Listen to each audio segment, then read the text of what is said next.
వైజాగ్లో రుషికొండ పైన 452 కోట్లతో లగ్జరీ రెసిడెన్స్ ఆఫీస్ బిల్డింగ్స్ని మొత్తం 7 బిల్డింగ్స్ని ఇట్లా కట్టారు. జగన్ గారు సీఎంగా ఉన్నప్పుడు అసలు రుషికొండ పైన ఏం కడుతున్నారనేది ఎవ్వరికీ తెలియదు. బయట వాళ్ళని లోపలికి కూడా వెళ్ళనిచ్చేవాళ్ళు కాదు. అప్పుడు మినిస్టర్స్ మాత్రం అక్కడ టూరిజం రిసార్ట్స్ కడుతున్నామని చెప్పేవాళ్ళు. అదీ కాక ఈ రుషికొండ మీద అప్పటికే ఉన్న రిసార్ట్స్ని కూల్చేసి, అంటే పాత రిసార్ట్స్ని కూల్చేసి, ఇంకా కొండని చాలా వరకు తవ్వేసి ఇట్లా సీక్రెట్గా కన్స్ట్రక్షన్స్ చేస్తుండడం వల్ల ఇది చాలా కాంట్రవర్సీ అయింది. ఇదిగో ఇప్పుడు టీడీపీ గవర్నమెంట్ వచ్చిన తర్వాత అందరూ లోపలికి అయితే వెళ్ళగలిగారు. ఆల్రెడీ హరిత రిసార్ట్స్ అని చాలా పాతవి ఉండేవి.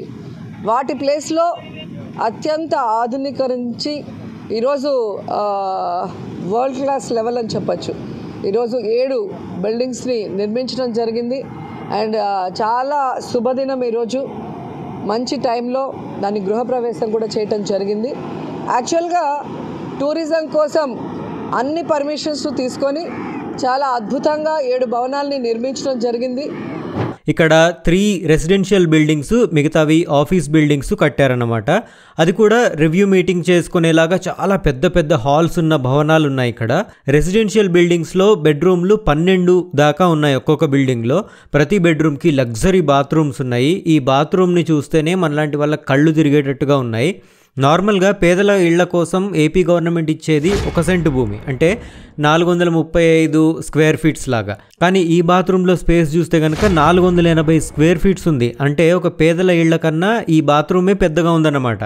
అయితే అప్పుడు వైసీపీ గవర్నమెంట్ చెప్పింది ఇది ఏంటంటే, పాత రిసార్ట్స్ని పడగొట్టి వరల్డ్ క్లాస్లో కొత్త బిల్డింగ్స్ని కడుతున్నామని చెప్పారు. ఎందుకంటే టూరిజంని డెవలప్మెంట్ చేయడానికి ఇట్లా కడుతున్నామని చెప్పి అప్పట్లో రోజా గారు చెప్పారు. దానికి తగ్గట్టుగానే 7 బిల్డింగ్స్ కడుతున్నామని, వాటిల్లో కళింగ, గజపతి, విజయనగర, వేంగి అని 4 బిల్డింగ్స్, ఇంకా విజయనగర బ్లాక్ అనేది 1, 2, 3 అని 3 బిల్డింగ్స్. ఈ 3 బిల్డింగ్స్ ఏంటంటే రెసిడెన్షియల్ టైప్లో 3 బిల్డింగ్స్ మొత్తం కలిపి 7 బిల్డింగ్స్ కట్టారు. సరే, అంతా బాగానే ఉంది. హరిత రిసార్ట్స్ అని చెప్పారు. కానీ హరిత రిసార్ట్స్ లాగా వాడుకోవడానికి వీలుగా ఇక్కడ వీటిని చూస్తే ఇప్పుడు మాత్రం అసలు అనిపించట్లేదు. అయితే అప్పుడు వైసీపీ గవర్నమెంట్లో ఉన్నటువంటి మినిస్టర్స్ ఉన్నారు కదా, బొత్స సత్యనారాయణ, గుడివాడ అమర్నాథ్, రోజా, ఇలాంటి వాళ్ళందరూ కూడా అవి రిసార్ట్సేనని చెప్తూ వచ్చారు చాలా ప్రెస్ మీట్స్లో. జగన్ అధికారంలో ఉన్నప్పుడే ఐఏఎస్ ఆఫీసర్ శ్రీలక్ష్మి తెలుసు కదా, ఈమె వైఎస్ రాజశేఖర రెడ్డి గారు ఉన్నప్పుడు గాలి జనార్దన్ రెడ్డి గారి ఓబులాపురం మైనింగ్ కేసుల్లో జైలుకు కూడా వెళ్ళింది. జగన్కి ఈమె బాగా దగ్గర. ఇప్పుడు జగన్ గవర్నమెంట్లో అడిషనల్ సిఎస్గా కీ పొజిషన్లో ఉంది ఈ శ్రీలక్ష్మి అనే ఐఏఎస్ ఆఫీసర్.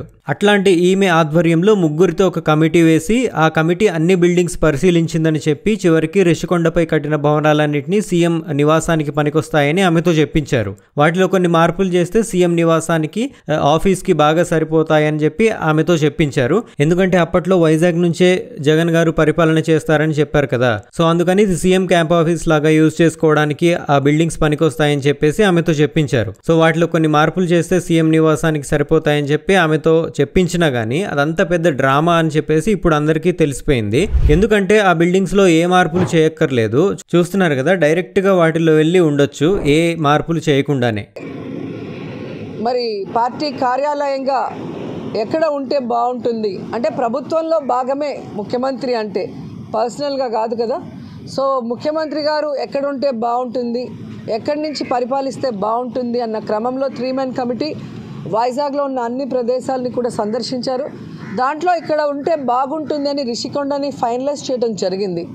సో ఇప్పుడు జగన్మోహన్ రెడ్డి గారు డెసిషన్ తీసుకోవాలి, అక్కడి నుంచి పరిపాలించాలా లేదా వేరే ప్లేస్ నుంచి అని. జగన్మోహన్ రెడ్డి గారు అది డిసైడ్ చేస్తే ఇక్కడి నుంచి చేస్తే బాగుంటుంది అని రిషికొండ నుంచి మరి క్యాంప్ ఆఫీస్గా పరిపాలన స్టార్ట్ అవుతుంది, లేదంటే టూరిజం స్పాట్గానే అది కంటిన్యూ అవుతుంది. టూరిజం రిసార్ట్ ఇక్కడ జగన్ ఫ్యామిలీ ఉండడం కోసం రెసిడెన్షియల్ 3 బిల్డింగ్స్ని మిగతా వాటితో సంబంధం లేకుండా విడిగా కట్టారు. పర్మిషన్ లేనిదే ఎవరిని కూడా లోపలికి ప్రవేశించలేని విధంగా ఇక్కడ పెద్ద పెద్ద గేట్స్ నిర్మించారు. ఇంకా ఇక్కడ చూస్తున్నారు కదా, ఫస్ట్ ఫ్లోర్లో వరండాలో ఏర్పాటు చేసినటువంటి షాండ్లియర్స్ ఎంత గ్రాండ్గా ఉన్నాయో. వీటి కాస్టే దాదాపు 2 lakhsగా ఉంటుందని చెప్తున్నారు. ఇంకా ఇక్కడ ఉన్న రివ్యూ మీటింగ్ హాల్స్లో దగ్గర 300 నుంచి 500 మంది వరకు పట్టేటటువంటి మీటింగ్ హాల్స్ ఉన్నాయి ఇక్కడ. ఇంకా ఇక్కడ కారిడార్ చూస్తే చాలా లగ్జరీగా ఉంది. ఇంకా డెకరేటివ్ ఐటమ్స్, ఫర్నిచర్ కోసమే దాదాపు 33 కోట్ల దాకా ఖర్చు పెట్టినట్టుగా గవర్నమెంట్ లెక్కల్లో ఉంది. ఇంకా ఇక్కడికి రావడానికి ఉన్నటువంటి రోడ్లు, కాలువలు, ఇక్కడ ఉన్నటువంటి లాన్స్, గార్డెన్ అంతా డెవలప్మెంట్ కోసం దాదాపు 50 crores వరకు ఖర్చు పెట్టినట్టుగా గవర్నమెంట్ లెక్కలైతే చెప్తున్నాయి. ఇక్కడ రెసిడెన్షియల్ బిల్డింగ్స్ లో చూసుకున్నట్లయితే మొత్తం రూమ్స్, బాత్రూమ్స్ లో అన్ని కూడా సెంట్రలైజ్డ్ ఏసీ ఏర్పాటు చేశారు. ఇక్కడ ఫ్యాన్లు, షాండ్లియర్స్ అన్ని కూడా అన్ని కాస్ట్లీవి వాడారు. ఫ్యాన్ కాస్ట్ అయితే ఆన్లైన్ లో చూస్తే కనుక 35,000 దాకా కనిపిస్తుంది. బాత్రూమ్స్ కి అటాచ్డ్ గా స్పా కూడా ఇక్కడ పెట్టారు. ఈ బాత్రూమ్స్ లో యూజ్ చేసినటువంటి బాత్ టబ్స్, కమోడ్స్, షవర్స్, నల్లలు అన్ని కూడా జపాన్ కంపెనీస్ కి చెందినవి వాడారు. షవర్స్, ట్యాప్స్ అన్ని ఇక్కడ గోల్డెన్ కలర్ లో చాలా గ్రాండ్ లుక్ అయితే ఉన్నాయి. ఇంకా మీటింగ్ హాల్స్ లో 100 inches పెద్ద పెద్ద టీవీలు పెట్టారు. అన్నిటికంటే హైలైట్ ఏంటంటే ఈ బిల్డింగ్స్ బయటకు వచ్చి చూస్తే కనుక సముద్రం కనిపిస్తుంది. చూడండి ఎంత ఎక్సలెంట్ సీన్ ఉందో ఇక్కడ. సో ఇది రుషికొండ బిల్డింగ్స్ కి చెందిన కాంట్రవర్సీస్ కి సంబంధించిన దీని వెనుకున్న కథ. సో దీని వెనుక మీకేమనిపిస్తుంది అనేది కామెంట్ చేసి చెప్పండి. అట్లాగే మరిన్ని ఇంట్రెస్టింగ్ విషయాల కోసం డీటెయిల్ ఎడిషన్ తెలుగు ఛానల్ని సబ్స్క్రైబ్ చేసుకోండి.